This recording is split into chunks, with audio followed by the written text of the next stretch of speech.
Alright, let me tell you about my life and how I managed to stay true to myself despite the constant criticisms from my ex-husband, FY, and my mother-in-law, Susan. I'm Zara, a 32-year-old woman, and I'm proud of my career in pottery. It's not the typical 9 to 5 job, but it's my passion, and I absolutely love what I do. Sure, I might not be rolling in money like some of my friends, but I've achieved success in my niche, and that's what matters to me. Avi and Susan, on the other hand, never really understood my work. They thought it was childish and not a real job. Whatever that means, it was disheartening to hear them make snide comments about my passion, but I refused to let it get to me. Pottery is more than just a job to me. It's a form of art, a way to express myself, and I take pride in creating unique pieces. But FY and Susan didn't see it that way. They thought I should be doing something more professional and respectable. It didn't help that Susan, due to her physical disability, had to live with us. I tried my best to be understanding and accommodating, but it was hard when she kept judging my choices and making me feel inadequate. FI wasn't much better. He would often bring up the fact that my friends were all high-earning professionals while I was just playing around with clay. It hurt to hear him belittle my passion like that. One day, we had a conversation that still stings. I was talking to some of my friends the other day, and they were discussing their wives' careers, FY said. Oh, what were they saying? I asked. Most of their wives have high-paying jobs and successful careers. It got me thinking about us. What do you mean? I mean, compared to them, your career is a bit, well, odd. Working with pottery and all that. It's not exactly the typical high-paying job. Are you saying my job is less valuable just because it doesn't make as much money? No, that's not what I meant. I just meant that it's a bit embarrassing sometimes when people ask what you do, and I have to tell them you're a potter. Embarrassing? You're embarrassed by my passion and my hard work. It's not like that. I'm proud of you and what you've achieved. It's just that sometimes I wish you had a more conventional job. So, you're saying you'd rather I give up my passion and do something I don't love just to fit into your idea of a perfect wife. I just wish people would see how amazing you are and not judge you based on your job. But you're the one judging me, FY. You're the one who's embarrassed by my career. I guess I just wish people would see it the way I do. It was a lame excuse for an apology or trying to be supportive as he was claiming. Stupidly, at the time, I let it slide. I regret doing that because later on, I learned how he really felt about it. One evening, I had just finished working on a particularly intricate pottery piece when I overheard FY and Susan talking in the living room. Their voices were hushed, but I could still make out what they were saying. FI chuckled and said, "Can you believe she spends all day playing with clay? I mean, come on, that's not a real job." Susan joined in, "I know, right? It's like she's stuck in some child's playtime while the rest of us are out there making a real living." Their words stung, and I felt my heart sink. I knew they didn't understand my passion, but to hear them belittle my job behind my back hurt more than I expected. I took a deep breath and decided to confront them. Walking into the living room, I put on a brave face and said, "Hey, I couldn't help but overhear your conversation. I just want to remind you that pottery is my career, and it means a lot to me. It might not be the traditional 9 to 5, but it's what I love doing." FY looked taken aback, and Susan tried to backpedal. "Oh, sweetie, we didn't mean to offend you. It's just that we worry about your future and financial security." I shook my head, trying to stay composed. "I appreciate your concern, but I'm doing well in my field. My work is gaining recognition, and I'm proud of my accomplishments. I wish you could see that." FY seemed uncomfortable. "Look, honey, we just want what's best for you. We're not trying to put you down, but we worry about the stability of your job." I sighed, feeling a mix of frustration and hurt. "I understand that, but it's my passion, and I'm willing to take the risks. I've worked hard to get where I am, and I won't let your doubts hold me back." "We're just looking out for you, dear," Susan said. "It's not that we don't support you, but we want to see you thrive in a more traditional career." I appreciated their concern, but it was clear they didn't truly understand my passion. Instead of arguing further, I decided to let my success speak for itself. In the following months, as my pottery projects gained more recognition and I received invitations to showcase my work in art exhibitions, I noticed a change in FY and Susan's attitudes. They began to acknowledge my talent, though their support still felt hesitant. I knew I couldn't change their views entirely, but I hoped that with time they would come to understand and respect my career choice. Despite their negativity, I didn't let it deter me. I love my job, and that's all that mattered. I knew I was good at what I did, and I had the respect of my colleagues and clients.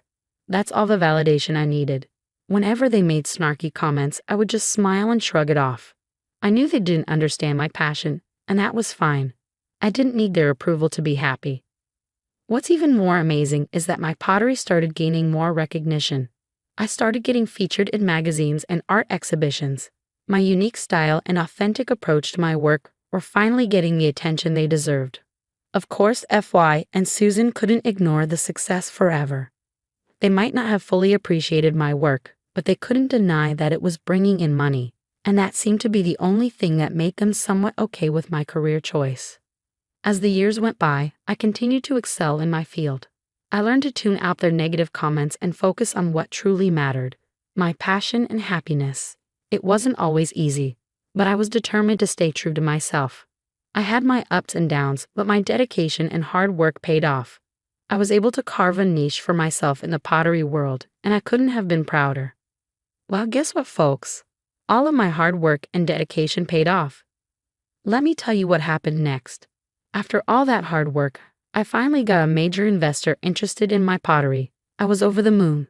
The investor told me he'd pay me $33,000 a week for my work, and I was thrilled. That's some serious cash. I couldn't wait to share the news with FY and Susan. I thought they'd be proud of me and finally see the value in what I do. When I got home, I was practically bursting with excitement. Hey guys, you won't believe what happened today. I got a big break in my pottery career. Remember that investor I was telling you about? Oh right, that guy. What happened? FY asked. Well, he said he'd pay me $33,000 a week for my work. $3,000? That can't be right, Susan scoffed. No, let me finish. He said $33,000. $3,000 as a salary is a joke, Zara. How ridiculous. No, it's not a joke. Pottery is my passion, and this investor sees the value in my art. It's a real opportunity for me. A real opportunity. Come on, Zara. This is ridiculous. You need to be realistic. You'll never make it big with pottery. They were getting on my nerves, trying to speak over me and diminish my accomplishments. For some reason, they just didn't want to hear me when I wanted to tell them I'd be making $33,000 per week. They kept cutting me off, assuming it was my monthly or yearly salary, and boy, were they not impressed. They started shouting at me, telling me that my job was stupid and useless. Can you believe that? It was like a punch to the gut. It's not about making it big or being rich. I love what I do, and this offer means I can sustain myself doing what I'm passionate about. Sustain yourself? You're 32, Zara. It's time to grow up and get a real job, not some childish pottery nonsense. Their harsh words stung, but I knew better than to let them affect me. It's not childish nonsense. Pottery is a legitimate career, and I've worked hard to get to where I am. Why can't you just support me? Because we know better, Zara. You're wasting your time and talent on something that will never work out. You don't understand. This is my passion, my dream. I thought you both would be happy for me, but all you do is belittle my work. Your work will never be enough. You should focus on something more practical and profitable. This is my life, and I won't let you two dictate what I should do. I'm proud of my career, and I won't let your negativity bring me down. Well, good luck with your little pottery fantasy, but don't come crying to us when it all falls apart. They went on about how they had to be honest about where our relationship stood now that I wasn't making the big bucks. I couldn't believe what I was hearing. All this time, they never really appreciated the hard work I put in or how much I loved what I did. I felt so unappreciated and hurt. It's not like I was trying to be rich or anything. I just wanted them to understand and support me, but instead they were just focused on the money and couldn't see the passion and fulfillment my work brought me. Then they said something I would never forget. FY and Susan told me they didn't care about our relationship anymore because I might not make as much money as they expected. It was like they were putting a price tag on our marriage. Look, Zara, we've been thinking about this for a while now. If you're not going to be making the money we thought, then there's no real reason for us to stay together, FY said. That's right, Susan added. We can't be associated with someone who's going to be struggling financially. It's just not acceptable. Are you serious? You want a divorce just because of money. It's not just about money, but it's a big part of it. I mean, I've been wanting a divorce for a while. but I thought your income would at least make things easier for me financially. I can't believe you're doing this. I thought we had a real connection, a real relationship. Well, relationships change, honey, and if you can't provide the lifestyle we want, then there's no point in staying together. So it was all about money for you too. You never really cared about me, just what I could bring to the table.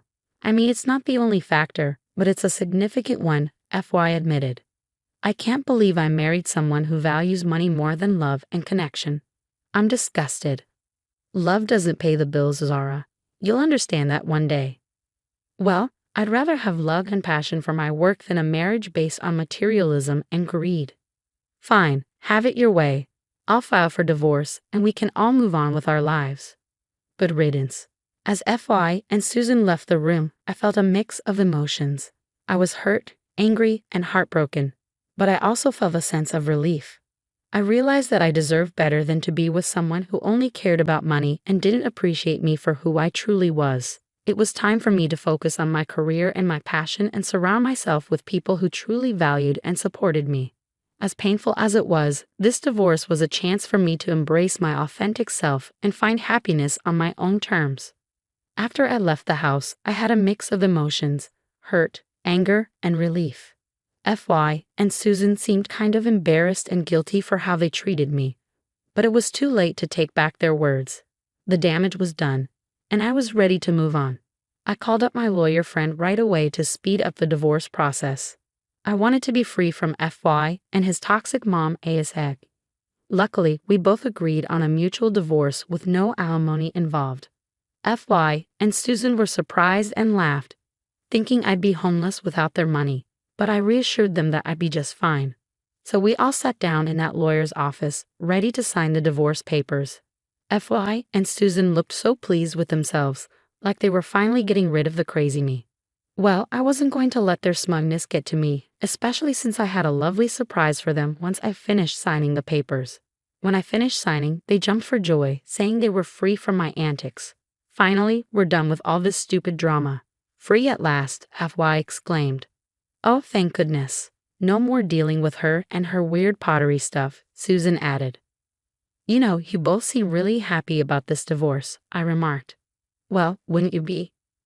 Now we can move on with our lives without your eccentricities, FY said smugly. Well, I guess the feeling is mutual, I said.